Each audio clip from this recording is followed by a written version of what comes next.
kind of start us off, let's kind of take a impromptu, loose, non-scientific, barely even legitimate poll of the room. And so on a scale of 1 to 10, 10 being very strong, 1 being very poor, how would you rate yourself on the way you manage your time? What's the number? 6. 6. Why 6? Because I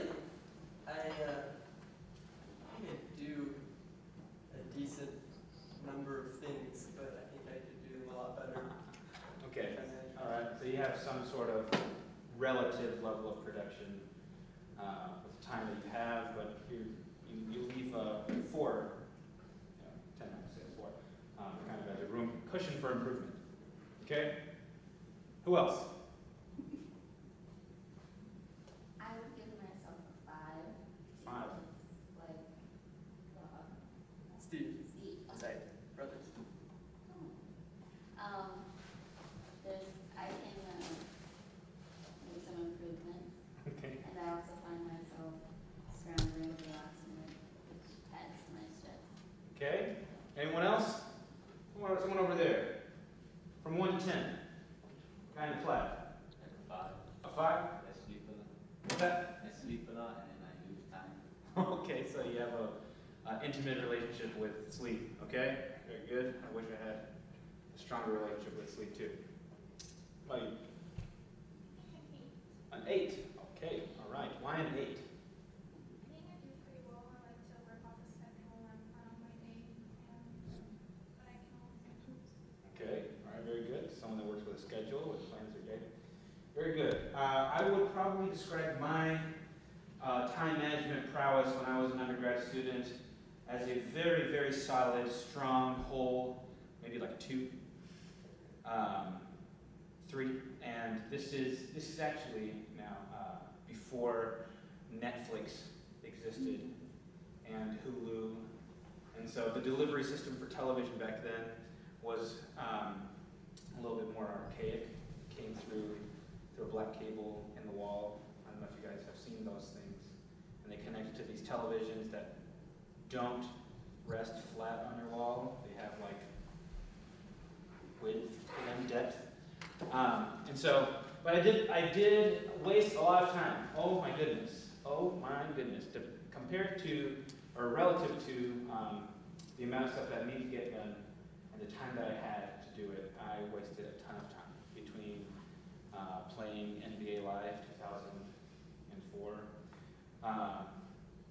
and sitting around and sleeping. Time slipped through my fingers. And so, a wise man once said that time is the most valuable resource that you have.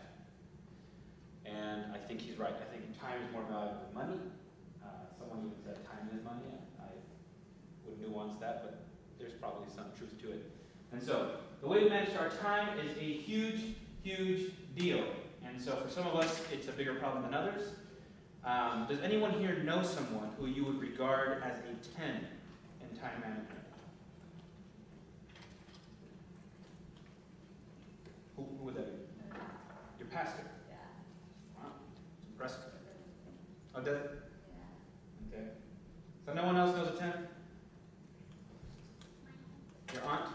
She's like a similar to everything. If you go on vacation, she has everything organized to the T with backup plans. Yeah. Okay. So her aunt plans everything and includes backup plans. Very good. I actually, over time, we're talking about time, have become actually quite convicted that the way that we use our time is an expression of the things that matter to us. If you, for instance, let's see here, if you saw yourself as kind of like a small business, and so let's pretend that you, your person, is a business enterprise. What you're doing in college here is investing in yourself. Okay? So, your startup budget for your small business, and this is a very conservative number, it's probably more than this, over 4 years, or what the average might be actually, 4.5 years, is $100,000 or more. So you've chosen to invest a lot of money in yourself. Holy moly. And so, how do you make that investment count? It actually has a lot to do with the way that you then personally invest your time. Time is our most valuable resource. How are you doing it? In fact, does anyone here keep a calendar? Good. You? Calendar? Calendar? Calendar. You have a calendar and you put your stuff in there. Your classes are in there, your appointments. Yeah? Let me ask this question. If you were to go back 30 days, or the last couple of weeks since the semester began, and you were to take every day and actually create a calendar of what you did in those days, where do you think you spent most of your time that you weren't sleeping? What were you doing?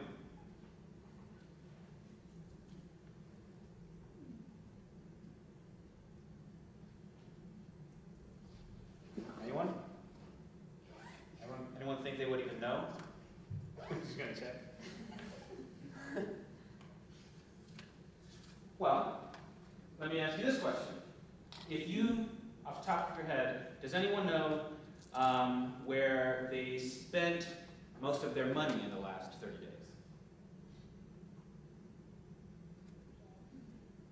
days? Does anyone here work with a budget? Oh, guys, we got, okay.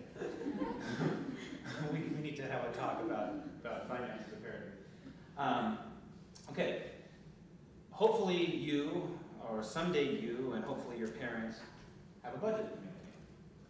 And do you know the way that budget works? There's a certain amount that comes in, and there's a certain amount that goes out. For instance, if you were to make $2,000 in a month, that's actual money. Let's pretend you make $2,000 a month, and your rent, your share of the rent, because you have a roommate, because that's more cost effective, is what's a half of a rent here in Barron Springs? $300. Okay, so now you got $1,700, right? And then you've got to pay your share of the internet and cable bill, because you make so much money, you're paying for the good cable and internet. So let's say it's $100. So your share is $50. So what are we at now? $350 total expenses. We have $1,650 left. Now you pay $100 a month in car insurance. Where are we at? $450. Okay. Now you pay $150 for your car note. $600. Okay. Now you pay $500 a month in food because you're reckless and you go out to eat on average once a day. And so where are we at? $1,100 of your $2,000 are gone. Do you know how much actually vanished before it was even in your pocket? From Uncle Sam? How chihuahua. Like $500 out of 2,000, sure, gone.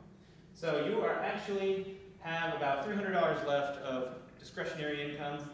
And what are you doing with it? Okay, so your friends want to go to Chicago, and so you're in Chicago, so you pay like, $12 total out of 2 coffee stops, and then you go eat at Joy E's and you spend $17 on coconut fries, chicken curry, so good. So by the time the month is over, you've spent every dime that you made.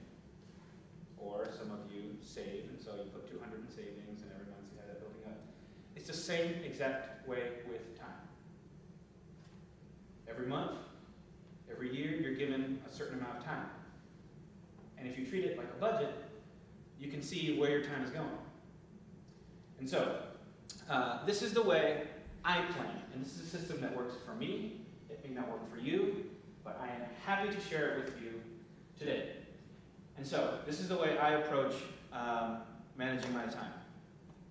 I plan once for every unit, for every measurement. And so, at the beginning of 2013, I took a glance at what the year was going to look like. Obviously, the year may change. 6 months down the road, I may get recruited by an extraordinarily well-paying employer and I take the job, and so things will change radically, of course. But for right now, let's pretend that I will be at Andrews. And so I know that I'll be teaching between January and the end of April. And then I get about 4 months to do a lot of planning for next year. And then I'll be teaching between the end of August and the middle of December. So that's my year at a glance. And then I focus it in by one measurement. And so I look at this. It's okay. And so what I do then is I spend a moment looking at the semester, spring 2013. What's going to happen this semester, okay? I knew that at the beginning of the semester I had to take a trip down to Daytona, Florida, where I was going to be gone for 3 days, school days, and so I had to plan for that.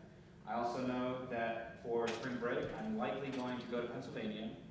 I also know that I have a good friend that's coming in to visit in February, who I've got to kind of rearrange a week there in February for that. I know that, let's see here, in my classes in April we're going to have a lot of writing, and so I got to kind of focus my time there on grading papers or whatever. And so I took a glance at the semester. Then I zoom in one more layer, and I look at the month of January. Okay? So I look at what I'm doing on the weekends, I look at what classes I have going on, I look at what meetings I have to go to. There's 3 departmental meetings that I have to be at on Wednesday, around lunchtime or whatever. And so I take a glance at January, I zoom in one more layer, and then on Sunday of a week, I'll look at the week. What's coming this week? And so, if I would have done this, and I did not do this in college, but if I would have had this kind of operating system installed, the software installed, I would have had a lot less surprises. Has anyone ever woken up one morning and checked their Twitter and seen a classmate talk about how they were studying for a quiz all night? And you're like, oh, there's a quiz in biology or whatever. So has anyone ever been surprised by an exam or a paper or a reflection or something? This guy. Most assignments were actually surprises to me back in the day.